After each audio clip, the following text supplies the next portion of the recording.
Friends, मैं चंदन दास। तो आप सभी को मेडिकल नर्सिंग अड्डा 2.0 में स्वागत है। तो आज मैं बात करने वाला हूं सेल के बारे में। दम बेसिक एनाटॉमी फिजियोलॉजी का दम बेसिक से चल रहे हैं और ये कंटिन्यू आप लेक्चर देखते रहिएगा। एनाटॉमी के प्लेलिस्ट में जाइएगा, वहां पर सभी लेक्चर आपको सिस्टम वाइज आपको मिलते चले जाएंगे।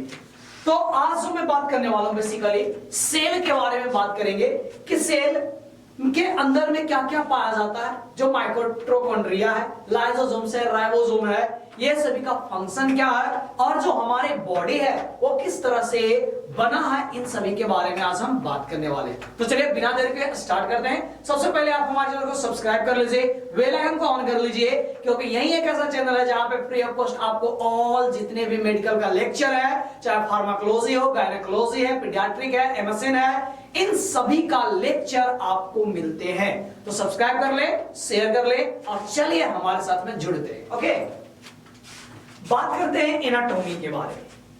हम जैसे भी हम पहले भी बताए थे कि एनाटॉमी या ब्रांच है साइंस का, जिसमें हम लोग स्टडी करते हैं बॉडी के shape, size, colour and location, इन सभी के बारे में स्टडी करते हैं, उसको हम एनाटॉमी बोलते हैं। एंड फिजियोलॉजी, जब उसके वर्क एंड एक्टिविटी के बारे में स्टडी करते हैं तो उस चीज को हम क्या बोलते हैं, फिजियोलॉजी। अगर आप सभी ने एनाटॉमी फिजियोलॉजी का अगर आपने इंट्रो वीडियो देखे होंगे तो आपको इसके बारे में बहुत अच्छे से पता होगा। ओके, अब यहां पे सबसे मेन इंपॉर्टेंट बात यह है कि जैसे कोई भी एनाटॉमी एंड फिजियोलॉजी अगर ह्यूमन बॉडी का देखा जाए तो सबसे स्मॉलेस्ट जो यूनिट होता है वो क्या होता है बाबू, सेल होता है। Structural and functional unit cell होता है। जब बहुत सारे सेल मिले तो क्या बना बाबू, टिश्यूज बना। क्या बना, टिश्यूज। जब बहुत सारे टिश्यूज मिले तो क्या बनेगा, ऑर्गन्स बना। और जब बहुत सारे ऑर्गन्स मिले तो ये एक और सिस्टम बना, और जब बहुत सारे सिस्टम मिले तो एक ह्यूमन बॉडी या फिर कोई भी ऑर्गेनिज्म है, उन सभी का क्या हुआ, बना। मैं यूनिसेलुलर ऑर्गेनिज्म के बारे में बात नहीं कर रहा हूं, यहां पर मल्टी सेलुलर ऑर्गेनिज्म। और बेसिकली अगर क्लियर वे में बोल दिया जाए तो ह्यूमन बॉडी के बारे में बता रहा हूं कि जो सबसे स्मॉलेस्ट फंक्शनल और स्ट्रक्चरल यूनिट होता है वो क्या है बाबू, सेल है। जब बहुत सारे सेल मिले तो टिश्यूज बना, जब बहुत सारे टिश्यूज मिले तो ऑर्गन बना, और जब बहुत सारे ऑर्गन मिले तो क्या बने बच्चा लोग, तो ऑर्गन सिस्टम बना। एंड ऑर्गन सिस्टम मिले बहुत सारे तो एक बॉडी का निर्माण। यह मैंने आपको अभी तक बताया। अब यहां पर बात करते हैं कि एक सेल के अंदर में क्या क्या चीज देखने को मिलता है। न्यूक्लियस देखने को मिलेगा, रफ एंडोप्लाज्मिक रेटिकुलम देखने को मिलेगा, smooth endoplasmic reticulum, Golgi apparatus, mitochondria, lysosome and microtubules and microfilament, ribosome, central vacuoles, DNA, RNA, cell membrane and centriole. ये सभी एक सेल के अंदर में, ह्यूमन बॉडी का जो सेल है उसके अंदर में ये चीज देखने को मिलता है। एक बार और सुनिएगा, न्यूक्लियस, अरे मेरे साथ में बोलते चलो, याद हो जाएगा। आप आराम से पॉज करके आप लिख लेना, पहले मेरे साथ में एक बार बोल कर देखिए और उसके बाद तब लिखिए, यहीं पे तुरंत याद हो जाएगा। चलिए, सेल के अंदर में क्या है, फटाक से बोलिएगा। सबसे पहला न्यूक्लियस, दूसरा रफ एंडोप्लाज्मिक रेटिकुलम, दूसरा smooth, Golgi apparatus, mitochondria, lysosome, microtubules, ribosomes and क्या है बाबू, central vacuoles, DNA, RNA, cell membrane, centrioles. ये सभी आपके सेल के अंदर में प्रेजेंट होता है। अब यहां पर बात करते हैं कि जो ऑर्गेनल्स है जैसे राइबोसोम एंड डीएनए, ये क्या काम करता है, तो प्रोटीन सिंथेसिस का काम करता है। अब बात करते हैं लिपिड सिंथेसिस का कौन काम करता है, तो ये आपके कौन करते हैं बाबू, स्मूथ एंडोप्लाज्मिक रेटिकुलम करता है।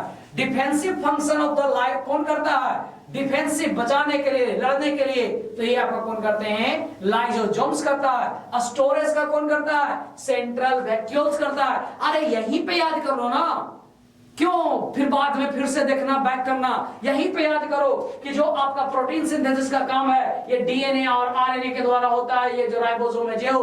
और बात करते हैं अगर यहाँ पे लिपिड सिंथेसिस के बारे में, तो ये जो लिपिड सिंथेसिस है स्मूथ एंडोप्लाज्मिक रेटिकुलम, डिफेंसिव कौन करता है बचाने का? Lysosome, storage, centriole vacuoles, and बात करते हैं ट्रांसपोर्ट ऑफ प्रोटीन कि जो प्रोटीन का ट्रांसपोर्ट करने का काम कौन करता है? Golgi apparatus. कौन बाबू?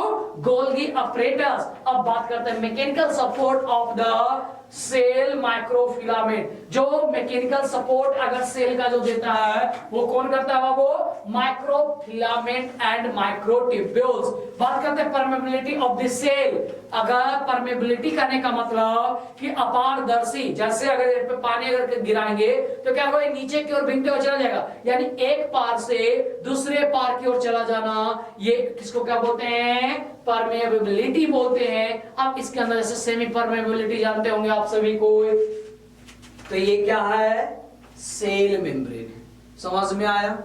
ओके, नेक्स्ट बात करते हैं energy production of the cell. Cell के लिए एनर्जी प्रोडक्शन करने का काम कौन करता है? तो ये माइटोकॉन्ड्रिया करते हैं। Maintain the shape of the cell. Cell का जो शेप है उसको मेंटेन करने का काम कौन करता है? तो ये आपके करते हैं माइक्रोफिलामेंट एंड माइक्रोट्यूब्यूल्स करते हैं। बात करते हैं detoxification of the toxic substance कि डिटॉक्सिफिकेशन टॉक्सिक सब्सटेंस का कौन काम करने का काम करता है? तो स्मूथ एंडोप्लाज्मिक रेटिकुलम। कौन बच्चा? Smooth endoplasmic reticulum. नेक्स्ट बात करते हैं कैल्शियम स्टोरेज का, ये भी स्मूथ एंडोप्लाज्मिक रेटिकुलम करता है। एंड एक्सोसाइटोसिस ये गोल्गी अपरेटस करते हैं। कौन करते हैं बच्चा? Golgi apparatus. बात करते हैं सेल डिवीजन, ये सेंट्रियोल्स के द्वारा।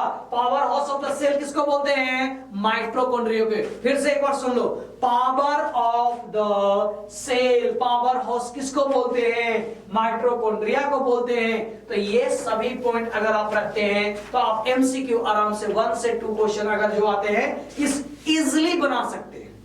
इसमें कोई भी सोचने की बात नहीं है, ये जस्ट 1 वर्ड था। अगर मेरे साथ में अगर आप बोलते चल रहे होंगे तो आपको आधा याद हो गया होगा, इसमें कोई सोचने की बात नहीं है। ओके, जैसे पावर हाउस कौन है? तो माइटोकॉन्ड्रिया है। कोई दिक्कत है? फिर उसी तरह से अगर बोले जाए कि एक्सोसाइटोसिस कौन करता है? Golgi operator. सेल डिवीजन कौन करता है? सेंट्रियोल्स। तो ऐसे याद रखना। समझ में आया? अब बात करते हैं कि जो सार्कोप्लाज्मिक रेटिकुलम, ये आपका इंजन ऑफ द सेल किसको बोलते हैं? राइबोसोम को। किसको बोलते हैं? कि जो इंजन ऑफ द सेल, इसे हम राइबोसोम को बोलते हैं। Controller of the cell nucleus को बोलते हैं। कंट्रोलर ऑफ द सेल किसको बोलते हैं? न्यूक्लियस को बोलते हैं। और suicide bag of the cell ये आपको लाइसोसोम को बोला था। किसको बोलते हैं? Suicidal bag. आपने 11th में भी सुने होंगे, तो ये इसको लाइसोसोम्स को बोलते हैं। And protein factory ribosome. फिर से बात करते हैं साइटोस्केलेटन, ये माइक्रोफिलामेंट एंड माइक्रोट्यूब्यूल्स है, जिसको जेनेटिक मटेरियल बचपन से जानते हैं, डीएनए। कोई दिक्कत है? तो ये आपके कंप्लीट सबका जितने भी ऑर्गेनल्स थे उसका क्या क्या फंक्शन था जिसके बारे में जाने। तो एक बार आप अभी जिस स्लो वे में देख रहे थे इसको थोड़ा फास्ट करके लिखने के बाद में तब एक बार फिर से रिपीट कर लीजिएगा ताकि आपके माइंड में जस्ट अभी ही बैठ जाए। अब बात करते हैं इंडोसाइटोसिस के बारे में। किसके बारे में बच्चा? इंडोसाइटोसिस। इंडोसाइटोसिस को 2 पार्ट में बांटा गया। पहला को बोलते हैं phagocytosis, eating of the solid substance, इसको phagocytosis. And pinocytosis, cell drinking of the liquid substance, जो लिक्विड सब्सटेंस को ड्रिंकिंग करने का है उसको क्या बोलते हैं? पिनोसाइटोसिस। आपने आज तक सुना होंगे फाइगोसाइटोसिस के बारे में कि जो सॉलिड सब्सटेंस को ईट करने का काम करता है। अब यहां पर बात करते हैं इंट्रोडक्शन से कि जो name cell was given by, जो ये सेल वर्ड है इसको कौन दिया था? तो इसको रॉबर्ट हुक ने दिए थे। किन्होंने दिया था वो? रॉबर्ट हुक ने दिए थे। And the cell, The name cell was taken by the Latin word. ये किससे लिया गया था? लैटिन वर्ड जिसका स्मॉल रूम नाम है। अगर जो सेला वर्ड है ये क्या है? लैटिन वर्ड कौन सा था? सेला। और इसका मतलब क्या होता है? स्मॉल रूम, एक छोटा सा कमरा। समझ में आया? कोई दिक्कत है?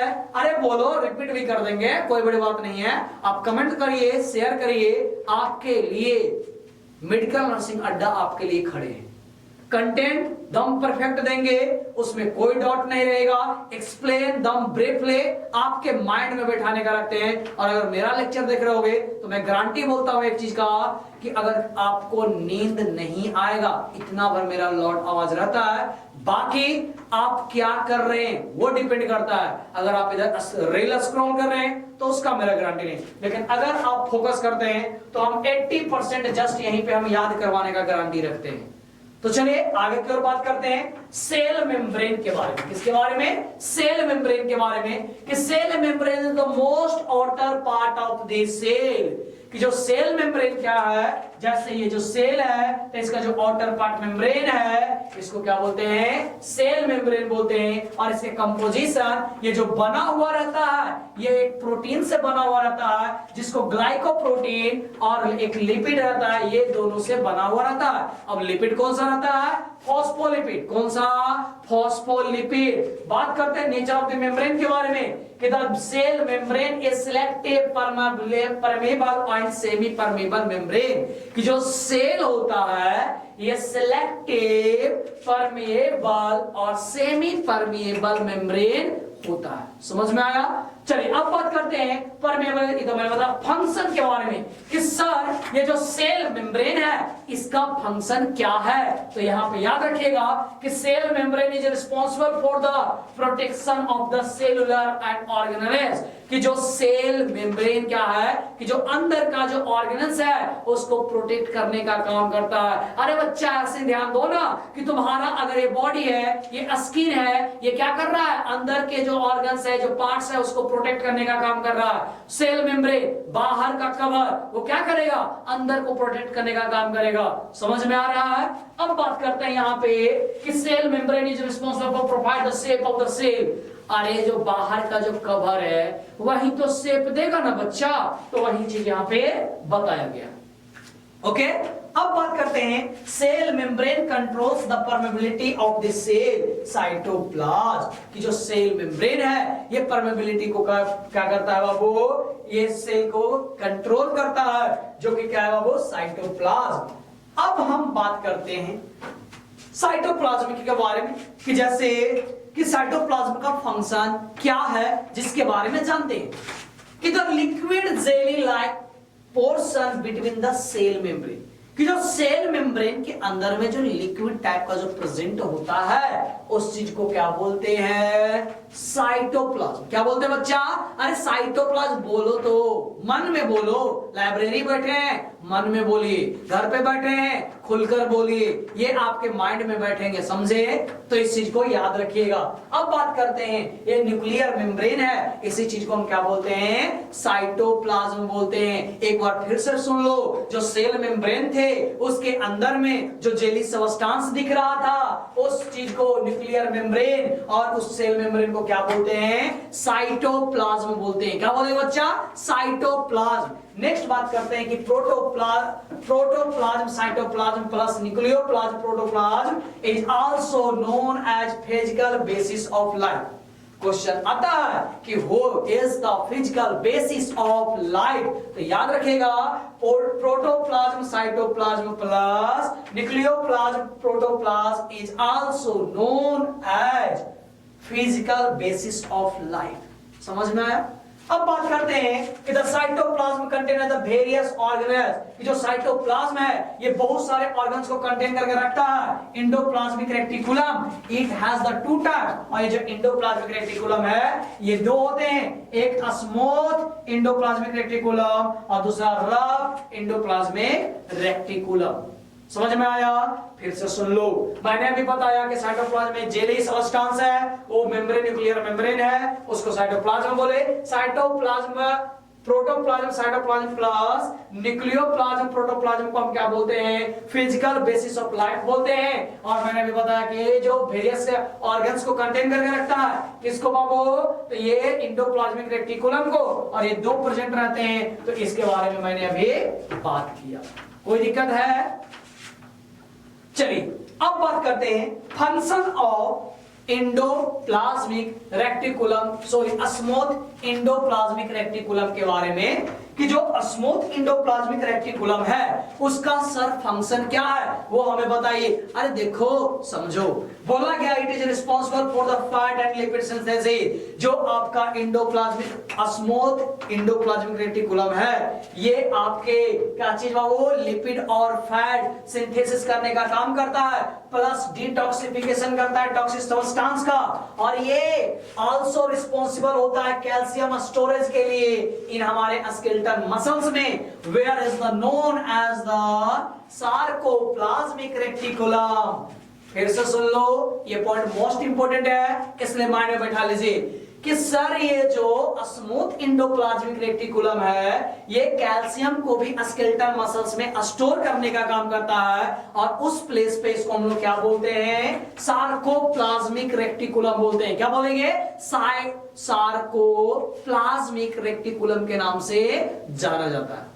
समझ में आया? नेक्स्ट बात करते हैं, it is also responsible for the calcium storage. ये तो मैंने अभी बताया सार्कोप्लाज्मिक, कोई दिक्कत है? अब बात करते हैं गोल्गी अपरेटस कि सर अब इतना पता है तो हमें गोल्गी अपरेटस के बारे में बता दीजिए। अरे बच्चा मैं सब बताऊंगा, सब्सक्राइब तो करो, बेल आइकन को ऑन करो, जितना लाइक कमेंट वो आता है वो हमें मोटिव देते हैं, और उस चीज से मोटिवेट होकर मैं आपके लिए डिफरेंट लेक्चर मैं लाता हूं। और अब तो मैं सीक्वेंस वाइज ला रहे हैं और आप लोग को जल्दी से ही खुशखबरी मिलेंगे, क्योंकि आपके मेडिकल नर्सिंग अड्डा 2.0 का जल्द ही एप्लीकेशन आने वाले हैं, जहां पर नर्सिंग जीएनएम जितने भी है उन सभी का वहां पे आपको ऑल टू ऑल लेक्चर मिलने के काम करेंगे। लेकिन उससे पहले वहां से बच्चे जो चाहते हैं कि पढ़े तो बच्चा यहीं पे पढ़ो ना, पूरे का पूरा लेक्चर मैं दे रहा हूं वो 1 2 सीरीज वाइज बना के, तो आप यहीं से गेन करें। जब वो आएगा धमाका मचाएगा, शोर करेंगे, लेकिन पहले इस चीज पे हम लोग ध्यान करते हैं। ओके, बात करते हैं गोल्गी अपरेटस के बारे में कि it is responsible for the processing, packaging, transporting of the protein from the one part two the another part. अरे गोल्गी अपरेटस का काम होता है कि प्रोटीन को एक पार्ट से दूसरे पार्ट तक पहुंचाने का काम करता है। ये किसका फंक्शन है, गोल्गी अपरेटस का। नेक्स्ट बोला गया गोल्गी अपरेटस को आल्सो हम लोग पोस्ट ऑफिस के नाम से जानते हैं। अरे पोस्ट ऑफिस क्यों बोला गया, क्योंकि प्रोटीन को यहां से दूसरे जगह ट्रांसफर करने का काम किया गया। अरे जब आपका पोस्ट रहता है तो डाकिया घर पे जाके जमा करते हैं, और वो पोस्ट ऑफिस वाला क्या करते हैं, आपके घर तक जहां पहुंचाना है वहां तक पहुंचाने का काम करते हैं। तो वहीं तो मैं तो बोला किसको पोस्ट ऑफिस क्यों बोला गया, क्योंकि ये प्रोटीन का क्या करवा रहा है, वो एक प्लेस से दूसरे जगह पहुंचाने का काम करवा रहे हैं।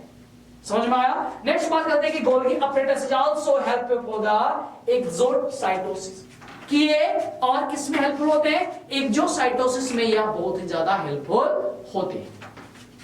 अब यहां पे मोस्ट इंपोर्टेंट अगर बात किया जाए लाइसोसोम्स के बारे में, इससे किस तरह ये लाइसोसोम्स है क्या, तो ये मैंने शुरू में बोला दिन से ये डिफेंसिव स्ट्रक्चर है जो कि प्रेजेंट कहां होता है, साइटोप्लाज्म में। ये जो लाइसोसोम है ये कंटेन रखता है हाइड्रोलाइटिक एंजाइम्स को। ये लाइसोसोम या फिर इसी को हाइड्रोलाइटिक एंजाइम है, ये रिस्पांसिबल होता है distraction of the harmful foreign body, कि अगर बाहर से कोई आपके बॉडी में आता है तो उससे बचाने का काम किसका आता है, लाइसोसोम्स का। किसका बच्चा, लाइसो। अरे कान में क्या हो रहा है, टप टप बज रहे हैं, कोई दिक्कत नहीं है, आप बोलो ताकि याद हो जाए। सेल है, सबसे बेसिक है बच्चा, इसको समझ गए, आगे सीक्वेंस पे चलना, सिस्टम बहुत ज्यादा मजा आएगा। ओके, अब यहां पे बात करते हैं इंडोसाइटोसिस के बारे में कि engulfing of this substance the outside of the cell, इसको इंडोसाइटोसिस है। ओके, अब इंडोसाइटोसिस को मैंने बताया कि सर ये दो है, क्या, पहला फाइगोसाइटोसिस, दूसरा पिनोसाइटोसिस। मैंने अभी बात किया था। अरे फाइगोसाइटोसिस जो सॉलिड सब्सटेंस को खाता हो, और पिनोसाइटोसिस किसको बोलते हैं बाबू, तो drinking of the liquid substance. आजकल ये फाइगोसाइटोसिस नहीं पूछा जाता है, ये पूछे जाते हैं आपके पिनोसाइटोसिस के बारे में। और बच्चा बोलते हैं सर आज तक तुम तो पिनोसाइटोसिस सुने ही नहीं थे। अरे सुने थे, आप उसको इग्नोर किए थे, समझे। चलिए अब बात करते हैं माइटोकॉन्ड्रिया के बारे में कि माइटोकॉन्ड्रिया क्या है बाबू, ये डबल लेयर मेम्ब्रेन ऑर्गेनेल्स है, और ये जो माइटोकॉन्ड्रिया है ये मैक्सिमम अमाउंट में एटीपी प्रोड्यूस करता है, और प्लस बात किया जाए phosphorylation, so also known as the power house of the cell. अरे इसी माइटोकॉन्ड्रिया को power house of the cell जो कि मैंने पहले बताया वर्ड पॉइंट में, तो उसी को मैंने फिर से आपको यहाँ पे फंक्शन में भी दिखा गया। ओके, अब बात करते हैं mitochondria contains the DNA which is responsible for the synthesis of the mitochondrial enzymes. आपसे क्वेश्चन आएगा कि जो माइटोकॉन्ड्रियल एंजाइम्स है ये किसके द्वारा फॉर्मेशन होता है, तो माइटोकॉन्ड्रिया में क्या रहता है, डीएनए रहता है जो कि रिस्पांसिबल होते हैं आपको क्या बनने के लिए बच्चा, तो ये आपके माइटोकॉन्ड्रियल एंजाइम के सिंथेसिस के लिए रहते हैं। ओके, चलिए अब बात करते हैं mother mitochondrial DNA inherited from the one generation to the next generation. ये जो मदर माइटोकॉन्ड्रियल डीएनए है ये एक जनरेशन से दूसरे जनरेशन में पहुंचने का काम होता है। कोई दिक्कत समझ में आयलवा ना आयलवा तो ध्यान से देखो। ओके, अब बात करते हैं राइबोसोम्स के बारे में कि ये राइबोसोम्स क्या है, तो राइबोसोम्स एक स्मॉल ऑर्गेनेल्स है जो कि ये साइटोप्लाज्म में प्रेजेंट होते हैं। अब ये बात करते हैं ये bonded ribosomes found upon the surface of RER.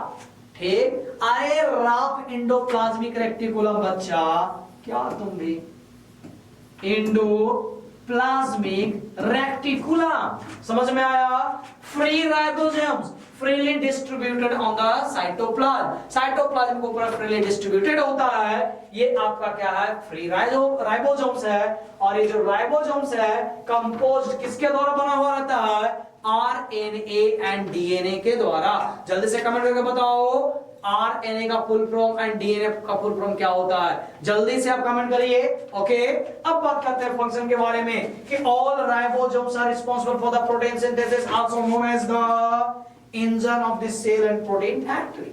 Low question फिर से सुनो कि प्रोटीन फैक्ट्री किसको बोलते हैं, और सेकंड क्वेश्चन क्या है इसी का, अगर पूछेगा कि इंजन ऑफ द सेल किसे बोला जाता है, तो किसको बोलते हैं बाबू, राइबोसोम्स को बोलते हैं, क्योंकि जो राइबोसोम्स है ये प्रोटीन के सिंथेसिस करवाने में हेल्प करता है। किसका, प्रोटीन के सिंथेसिस करवाने में कौन हेल्प करता है, राइबोसोम करता है। समझ में आया। ओके, अब अगर बात किया जाए माइटोकॉन्ड्रियल्स एंड माइक्रोफिलामेंट के बारे में कि they are responsible provide the mechanical support of the cell, this is known as the cytoskeleton of the cell।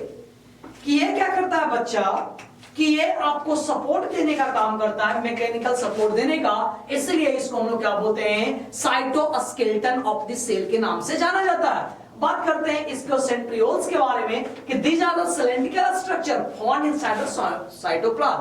क्या एक cylindrical structure प्रेजेंट होता है कहाँ, तो साइटोप्लाज्म में, उसी को क्या बोलते हैं, सेंट्रियोल्स बोलते हैं। और ये क्रोमोसोम के सेल डिवीजन यानी मूवमेंट ये सब में के टाइम में ये हेल्प करता है, कौन, तो सेंट्रियोल्स। समझ में आया। नेक्स्ट पॉइंट बात करते हैं सेंट्रल वैक्यूल्स के बारे में, कि रिस्पांसिबल होता है storage function of this cell के लिए। ओके, अब बात कर दिया जाए बच्चों न्यूक्लियस के बारे में, तो पहले एक डायग्राम में देख लो कि ये जो आप देख रहे हैं ये क्या हो गया बाबू, वेट, ये क्या है, न्यूक्लियस सर, कोई दिक्कत नहीं है। ये आप देख रहे हैं पहला जो बाहर का मेम्ब्रेन, ये जो ऊपर सरफेस पे देख रहे हैं डॉट डॉट है, ये आपके राइबोसोम्स है। ये आप अंदर क्यों आएंगे, यहाँ पे एंडोप्लाज्मिक रेटिकुलम है। तो ये हम आपको डायग्राम आगे में ऐसे भी दिखाने वाले हैं कि जब हम सेल को दोनों डायग्राम करके हम आपको दिखाएंगे कहां पे क्या प्रेजेंट है। बस आपसे यही उम्मीद है कि ये इंट्रोडक्शन लेक्चर है, लेकिन मोस्ट इंपोर्टेंट है, इस चीज को आप ध्यान में बैठा लें, ताकि जैसे हम नेक्स्ट लेक्चर में आपको फिगर दिखाए और बोले माइटोकॉन्ड्रिया, आप तुरंत से बोलो सर वो क्या है, पावर ऑफ हॉर्स है, तो ऐसे जवाब मिलना चाहिए हमको, समझे। चलिए अब बात करते हैं न्यूक्लियस के बारे में कि सर न्यूक्लियस एक लार्जेस्ट ऑर्गेनल है एक सेल का, इसको हम लोग प्रिंसिपल और कंट्रोलर ऑफ द सेल के नाम से जानते हैं। क्या चीज के नाम से जानते हैं, प्रिंसिपल और कंट्रोलर ऑफ द सेल के नाम से किसको जाना जाता है, तो न्यूक्लियस को जाना जाता है। And nuclear cytoplasmic ratio is normal cell 14 by ratio कितना होता है, 14 बाय 16। और बात करते हैं इनका कैंसरस सेल में कितना हो जाता है, 1:1। समझ में आया। अब बात करते हैं फंक्शन के बारे में कि सर बताइए कि न्यूक्लियस का फंक्शन क्या क्या है। तो सुनो, बोला गया nucleus is responsible for the cell division. Nucleus के कारण से क्या होता है, सेल डिवीजन होता है। दूसरा, न्यूक्लियस ही क्या करता है, कंट्रोल करता है जितना भी एक्टिविटी वगैरह सेल के अंदर में हो रहा है वो कौन कंट्रोल कर रहा है, न्यूक्लियस। पहला याद करो, अरे डिवीजन करने में हेल्प कर रहा है। दूसरा, पूरे सेल में जो फंक्शन हो रहा है, एक्टिविटी हो रहा है, उसको कंट्रोल कौन कर रहा है, रिस्पांसिबल कौन है, न्यूक्लियस है। एक और माइंड में न्यूक्लियस को हम लोग क्या बोलते हैं, कंट्रोलर और प्रिंसिपल ऑफ द सेल के नाम से जाना जाता है। कोई दिक्कत। अब बात करते हैं न्यूक्लिक एसिड के बारे में। या दो प्रकार का होता है, पहला बोलते हैं डीएनए, जिसको क्या बोलते हैं अभी मैंने पूछा था, कमेंट करके जल्दी बताने के लिए। बहुत कोई बताए, बहुत कोई नहीं भी बताए हो, तो याद कर लो, इसको बोलते हैं डीऑक्सीराइबो न्यूक्लिक एसिड। और आरएनए होता है जिसको क्या बोलते हैं, तो ये आपका क्या है बाबू, राइबोस न्यूक्लिक एसिड है। समझ गए, ओके। अब यहां पे बात करते हैं डीएनए के बारे में। ये डबल स्ट्रैंडेड न्यूक्लिक एसिड होता है और ये डीएनए बिगर, ये आरएनए से क्या होता है, बड़ा होता है, जैसे आप यहां पे देख रहे हैं। इसमें कोई दिक्कत नहीं होना चाहिए। नेक्स्ट बात करते हैं जीन। तो बच्चा इसको हम बताएंगे, लेकिन यहां जानने से पहले सेल के डायग्राम को देखना और उसमें कहां पे कौन सा प्रेजेंट है और फंक्शन को एक बार फिर से रिव्यू करना, ये मोस्ट इंपोर्टेंट रहेगा। तो इसलिए आप सभी को सब्सक्राइब कर दें, बेल आइकन को ऑन कर दें, इस वीडियो को ज्यादा से ज्यादा शेयर करें और प्लीज इस सेशन को आगे कंटिन्यू करने के लिए आप सभी को हमारे चैनल पे बने रहें और इस चैनल को ज्यादा से ज्यादा शेयर करें। Thank you so much. Support medical 2.0।